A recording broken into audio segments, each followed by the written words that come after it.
Hello friends, welcome to Paritran classes. आज हम circular motion discuss करने वाले हैं। न्यू चैप्टर है सर्कुलर मोशन। सर्कुलर मोशन में हम लोग काइनेमेटिक्स ऑफ सर्कुलर मोशन पढ़ेंगे, फिर डायनामिक्स ऑफ सर्कुलर मोशन पढ़ेंगे। उसमें ये देखेंगे कि कोई भी पार्टिकल, कोई भी कर्वीलिनियर पाथ में फोर्स का क्या रोल है, फोर्स कैसे इन्वॉल्व हो रहा है, और कोई भी पार्टिकल अगर सर्कुलर मोशन कर रही है तो उस पर न्यूटन लॉ कैसे हम लोग अप्लाई करेंगे। ठीक है, तो सबसे पहले हम लोग ये देखेंगे कि सर्कुलर मोशन होता क्या है। तो जब भी कोई पार्टिकल किसी सर्कुलर पाथ पे मूव करे या फिर किसी सर्कुलर आर्क पे मूव करे तो उसको हम लोग क्या बोलते हैं, सर्कुलर मोशन बोलते हैं। That means circular motion, circular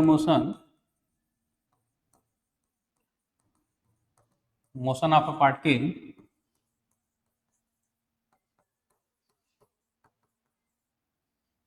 along the circular path और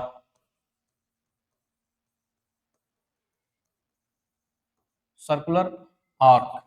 ठीक है ना। तो जब भी कोई पार्टिकल किसी सर्कुलर पाथ पे मोशन करे, सर्कुलर आर्क पे मोशन करे, तो उसके मोशन को हम लोग सर्कुलर मोशन बोलते हैं। जैसे रियल लाइफ में ये देखते हैं कि जो कारें वगैरह होती हैं, ये किसी जब भी किसी टर्निंग पॉइंट पे टर्न लेती है तो जो उसका पाथ होता है उसको हम लोग सर्कुलर आर्क कंसीडर करते हैं। तो जो उस पार्ट जो कार का जो मोशन होता है उस टाइम में हम लोग सर्कुलर मोशन ही कंसीडर करते हैं। ठीक है। सपोज कोई पार्टिकल है जो सर्कुलर पाथ पे मोशन कर रहा है। तो ये पार्टिकल है और ये पार्टिकल पी इसका वेलोसिटी डायरेक्शन में है और ये सर्कुलर पाथ पे मोशन कर रहा है। तो इसके मोशन को हम लोग सर्कुलर मोशन बोलते हैं। ठीक है। अगर हम देखें तो यहाँ पे अगर पार्टिकल का वेलोसिटी होगा, ये इस डायरेक्शन में होगा, यहाँ पे पार्टिकल का वेलोसिटी इस डायरेक्शन में होगा, इस पॉइंट पे इस डायरेक्शन में होगा, इस पॉइंट पे इस डायरेक्शन में होगा। तो जब भी कोई पार्टिकल सर्कुलर मोशन करता है तो उसका पार्टिकल का जो वेलोसिटी का डायरेक्शन होता है ये कंटिन्यूसली चेंज होता है। तो जिससे हम ये कह सकते हैं कि इट इज एन ये एक एक्सेलरेटेड मोशन है, क्योंकि वेलोसिटी इसमें कंटिन्यूसली चेंज हो रही है। ये भले ये स्पीड इसका सेम हो, लेकिन जो डायरेक्शन है चेंज हो रहा है, इसमें हम ये बोल सकते हैं कि जो पार्टिकल का मोशन है, ये सर्कुलर मोशन है, ये एक्सेलरेटेड मोशन है। That is it is N accelerated motion. It is N accelerated motion. Okay. ये 2D मोशन होता है। जैसे हमने पहले पढ़ा हुआ है कि जो प्रोजेक्टाइल मोशन होता है 2D मोशन होता है। इसके पहले हमने लीनियर मोशन पढ़ा हुआ था, ये 1D मोशन होता है। ये जो सर्कुलर मोशन होता है ये 2D मोशन होता है या फिर मोशन इन अ प्लेन होता है। It is an 2D motion और motion in a plane, motion in a plane. ये जो प्लेन होता है ये plane vertical, it may be vertical, may be horizontal और इंक्लाइन। ठीक है। But most of the cases में हम ये डिस्कस करते हैं कि ये जो हॉरिजॉन्टल सर्कुलर मोशन के पाथ को हम लोग स्टडी करते हैं। ठीक है। बट कुछ केसेस हम लोग वर्टिकल का भी डिस्कस करेंगे। ओके। तो जब भी कोई पार्टिकल किसी सर्कुलर आर्क पे या सर्कुलर पाथ पे मूव करता है तो उसके मोशन को हम लोग सर्कुलर मोशन कहते हैं और ये एक एक्सीलरेटेड मोशन होता है। ठीक है। ओके। हम इसमें ये देखें, सबसे पहले हम लोग काइनेमेटिक्स डिस्कस करेंगे। काइनेमेटिक्स में हम क्या डिस्कस करते हैं कि एंगुलर वेलोसिटी, डिस्प्लेसमेंट, एक्सेलरेशन, ये सब चीजें हम लोग इसमें डिस्कस करते हैं। ठीक है। तो on the basis of speed there are two types of circular motion. First is uniform circular motion. Uniform circular motion. Uniform circular motion क्या होता है कि जब भी कोई पार्टिकल किसी सर्कुलर पाथ पे मूव कर रहा है और जो उसका स्पीड है ये कांस्टेंट है, तो उसके मोशन को हम लोग यूनिफॉर्म सर्कुलर मोशन बोलते हैं। ठीक है। सेकंड है non uniform circular motion. Non uniform circular motion, जब भी पार्टिकल का स्पीड सेम नहीं है, कांस्टेंट नहीं है, वेरी कर रहा है, तो उसके मोशन को हम लोग नॉन यूनिफॉर्म सर्कुलर मोशन बोलते हैं। दैट इज स्पीड भी is not equal to constant, ये कांस्टेंट नहीं है, ये वेरी कर रहा है। तो जब भी पार्टिकल का स्पीड कांस्टेंट हो तो उसके मोशन को हम लोग यूनिफॉर्म सर्कुलर मोशन बोलते हैं, और जब भी पार्टिकल का स्पीड कांस्टेंट ना हो, ये वेरी सॉरी चेंज कर रहा हो, तो उसके मोशन को हम लोग नॉन यूनिफॉर्म बोलते हैं। जब स्पीड सेम हो तो उसे हम लोग यूनिफॉर्म सर्कुलर मोशन बोलते हैं। ठीक है। हम कुछ बेसिक टर्मिनोलॉजी डिस्कस करने जा रहे हैं। First terminology is angular position. Angular position क्या होता है? एंगुलर पोजीशन, ठीक है। जब भी पार्टिकल सर्कुलर मोशन कर रही है, सपोज पार्टिकल सर्कुलर मोशन कर रही है, तो जब भी एंगुलर पोजीशन में डिफाइन करना होता है तो इसके लिए हमें एक रेफरेंस लाइन की नीड होती है। इस केस में हम ये एक रेफरेंस लाइन एज्यूम कर लेते हैं और एक रेफरेंस पॉइंट की नीड होती है, ठीक है। वी सपोज दैट जो हमारा पार्टिकल पी है वो इस पोजीशन पे है, तो ये जो पोजीशन वेक्टर है, पार्टिकल पी का जो पोजीशन वेक्टर रेफरेंस लाइन से जो एंगल बना रहा है, ये एंगल थीटा, इसको हम लोग एंगुलर पोजीशन बोलते हैं, ठीक है। This angle theta is angle position, that means angular position is basically the angle made by the angle made by the position vector of the particle,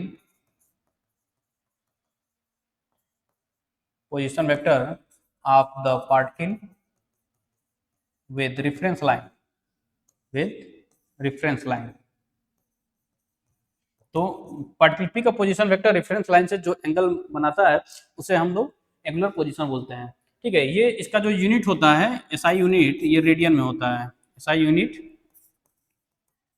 radian होता है, और it is N dimensionless quantity, it is N dimensionless quantity,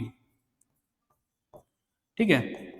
इसका dimension नहीं होता है, okay. And it is N, और ये एक वेक्टर क्वांटिटी भी होता है, ठीक है। इसे हम लोग जब भी प्लेन में एक पार्टिकल मूव करता है तो उसका जो एंगुलर पोजीशन होता है उसको हम लोग, सॉरी, एंगुलर डिस्प्लेसमेंट को हम लोग वेक्टर क्वांटिटी बोलते हैं। अभी हम लोग इसको नहीं डिस्कस कर रहे हैं।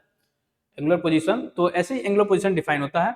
जो हमारा नेक्स्ट टर्म, हम लोग इसे ज्योमेट्री से एंगुलर पोजीशन को ऐसे भी फाइंड आउट कर सकते हैं, जो arc length theta equal to arc length divided by radius, ठीक है। तो ये हमारा एंगुलर पोजीशन है, ओके। नेक्स्ट टर्मिनोलॉजी है angular displacement.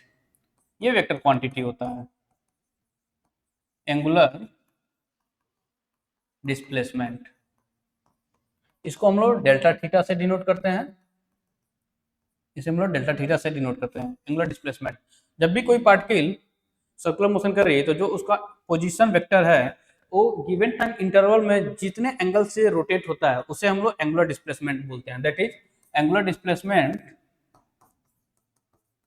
is basically the angle through which the angle through which position vector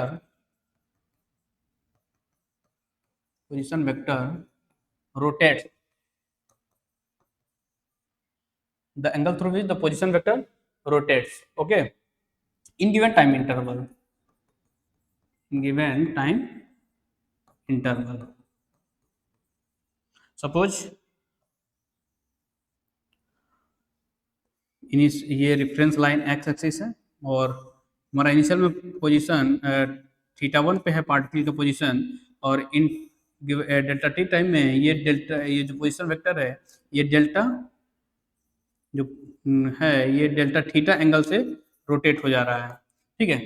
तो यहाँ पे जो एंगुलर पोजीशन होगा, एंगुलर डिस्प्लेसमेंट होगा, ये डेल्टा थीटा होगा, ठीक है। It is an vector quantity, ये एक वेक्टर क्वांटिटी होता है, और इस it is an vector quantity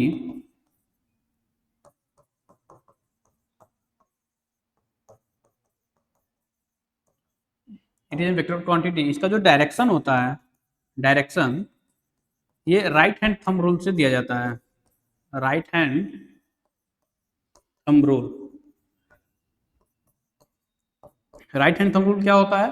according to right hand thumb rule, यदि हम अपने कर्ल फिंगर को कर्ल करें along the motion of the particle, then the direction of the thumb will give the direction of the angular displacement. That is, the direction perpendicular to the circular plane gives the direction of the angular displacement. Okay, ठीक है। इसका भी unit radian होता है और ये भी dimensionless quantity होता है, ठीक है। हमारा जो नेक्स्ट टर्म, सॉरी, इसमें एक चीज और में ऐड करना है कि जब भी पार्टिकल का रोटेशन हम लोग क्लॉकवाइज लेते हैं, जब भी पार्टिकल का रोटेशन क्लॉकवाइज लेते हैं, clockwise rotation For clockwise rotation, we take as a negative acceleration, negative angular displacement, and for anti-clockwise rotation,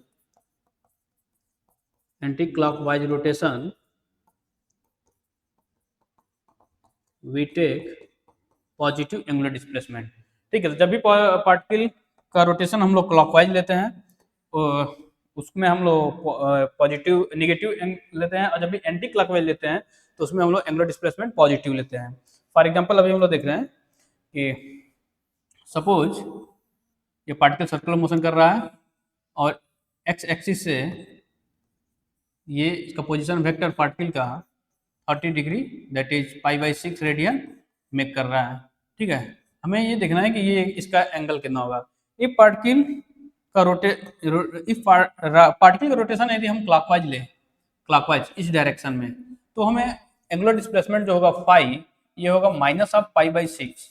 ठीक है, हम एंगुलर डिस्प्लेसमेंट निगेटिव लेंगे क्लॉकवाइज डायरेक्शन में। ठीक है, और अगर हम पार्टिकल का रोटेशन एंटी क्लॉकवाइज डायरेक्शन में लें, sorry this is clockwise, but यदि हम particle rotation anti clockwise direction में लें तो जो इसका आएगा एंगुलर डिस्प्लेसमेंट, सॉरी यहाँ पे ये this is for clockwise rotation phi equal to for anti clockwise rotation, ये एंटी क्लॉकवाइज रोटेशन के लिए हमारा आएगा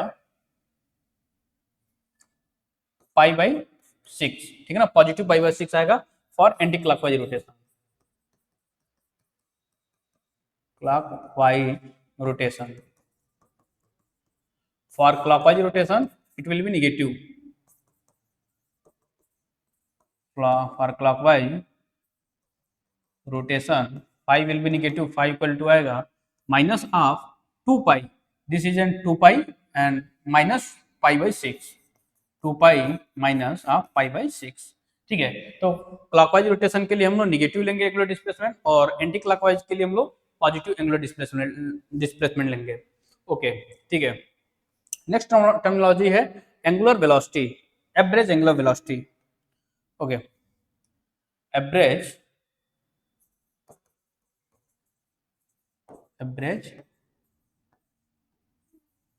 एंगुलर वेलोसिटी, इसे हम लोग ओमेगा एवरेज से डिनोट करते हैं। It is basically the total angular displacement divided by total time, that is omega equal to total angular displacement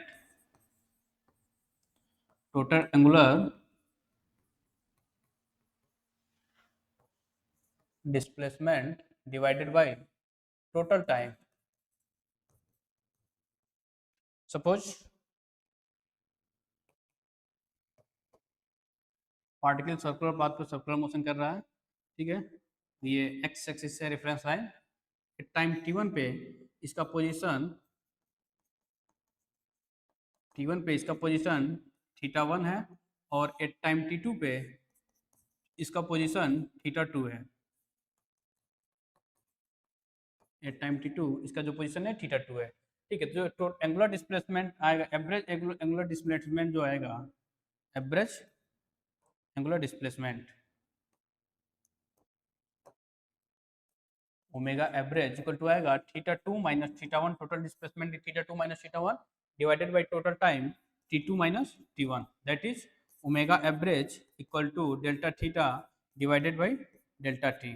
okay, तो total angular displacement divided by total time हम लोग angular velocity बोलते हैं।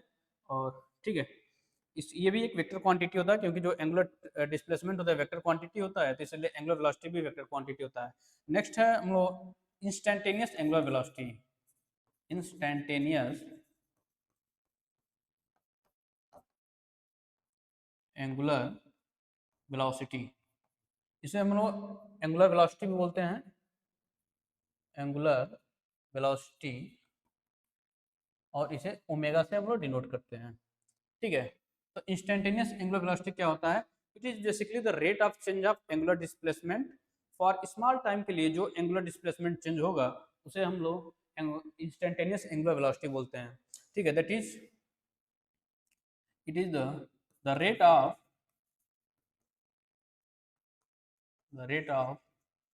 change of angular displacement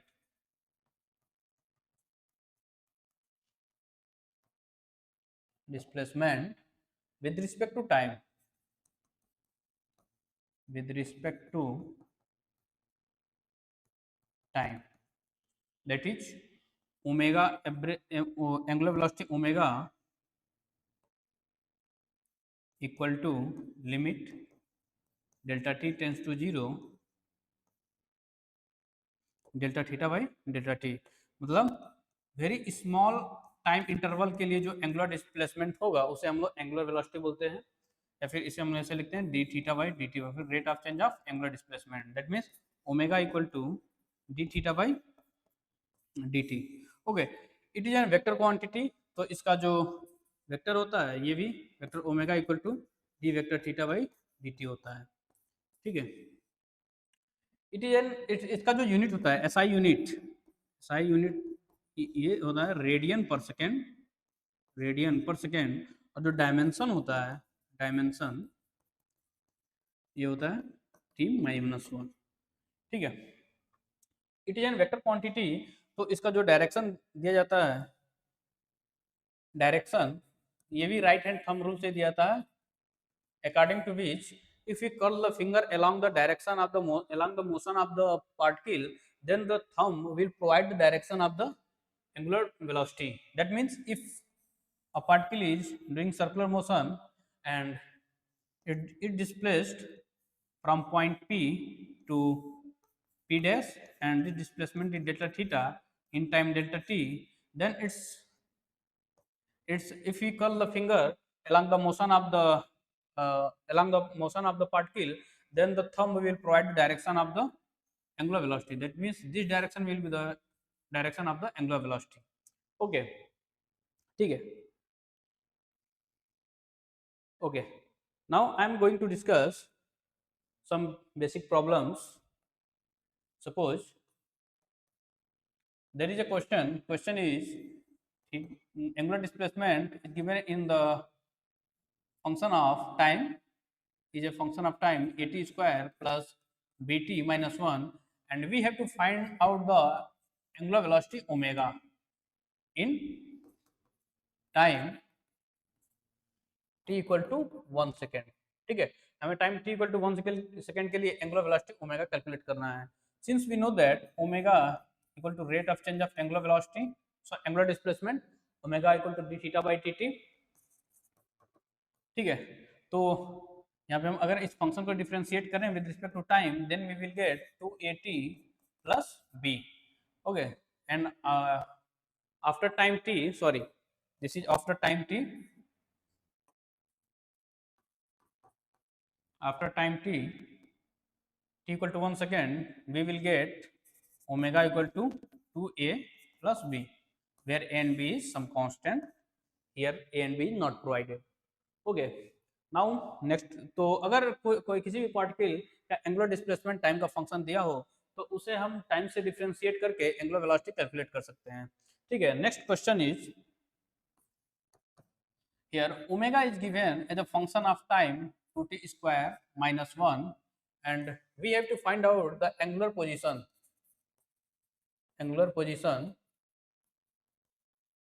theta in 1 second. We have to find out angular position of theta in 1 second. Since we know that angular velocity omega equal to rate of change of angular displacement, ठीक है।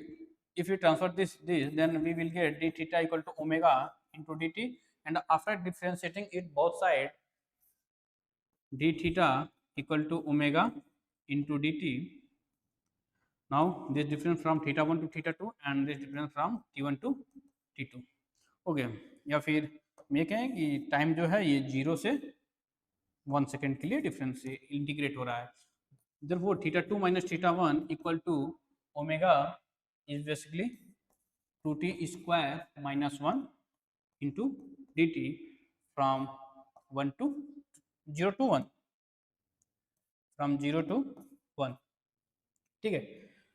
here angular displacement theta 2 minus theta 1 equal to, we will get 2t cube by 3 minus t, limit is from 0 to 1, now angular displacement theta delta theta equal to 2/3 minus 1, that means minus 1/3 radian. ठीक है, तो अगर omega angular velocity time का function दिया हो तो उसे हम इंटीग्रेट करके एंगुलर डिस्प्लेसमेंट कैलकुलेट कर सकते हैं। ओके, हाँ, एक हम लोग एंगुलर डिस्प्लेसमेंट पे क्वेश्चन सॉल्व करेंगे। सपोज एक पार्टिकल है, ये सर्कुलर मोशन कर रहा है और पार्टिकल का इनिशियल पोजीशन P1 ये 60 डिग्री में कर रहा है और final position P2 x axis से 30 डिग्री में कर रहा है, और ये हम एंटी क्लॉकवाइज रोटेशन पार्टिकल कर रहा है। हमें इसमें ये बताना है कि total displacement of the particle कितना हो रहा है, और जो टाइम दिया हुआ है t equal to this is given that 1/2, then we will have to find out the angular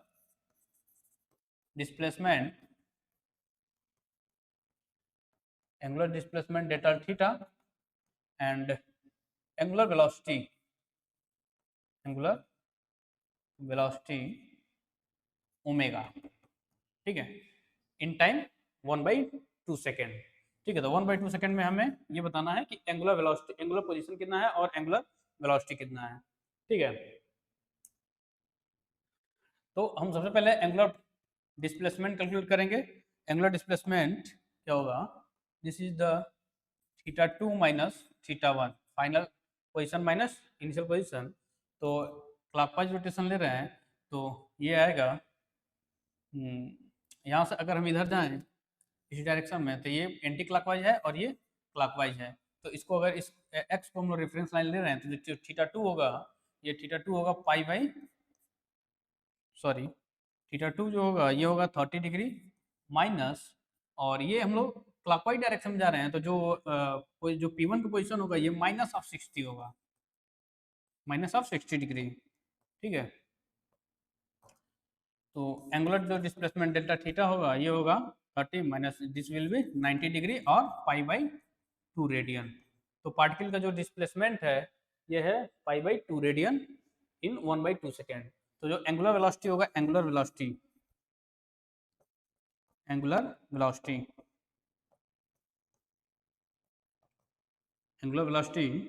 omega equal to होगा delta theta divided by delta t. ये delta theta is π/2 and delta t is 1/2, this will be pi radian पर second. ठीक है, तो ऐसे हम लोग angular displacement दिया होगा, एंगुलर वेलोसिटी दिया होगा, इनमें हम लोग रिलेशन पता है, एंगुलर डिस्प्लेसमेंट से एंगुलर वेलोसिटी कैलकुलेट कर सकते हैं, एंगुलर वेलोसिटी से एंगुलर डिस्प्लेसमेंट कैलकुलेट कर सकते हैं। अब हमारा जो नेक्स्ट टर्मिनोलॉजी होगा एंगुलर एक्सेलरेशन, उससे हम लोग नेक्स्ट क्लास में पढ़ेंगे। Thank you so much.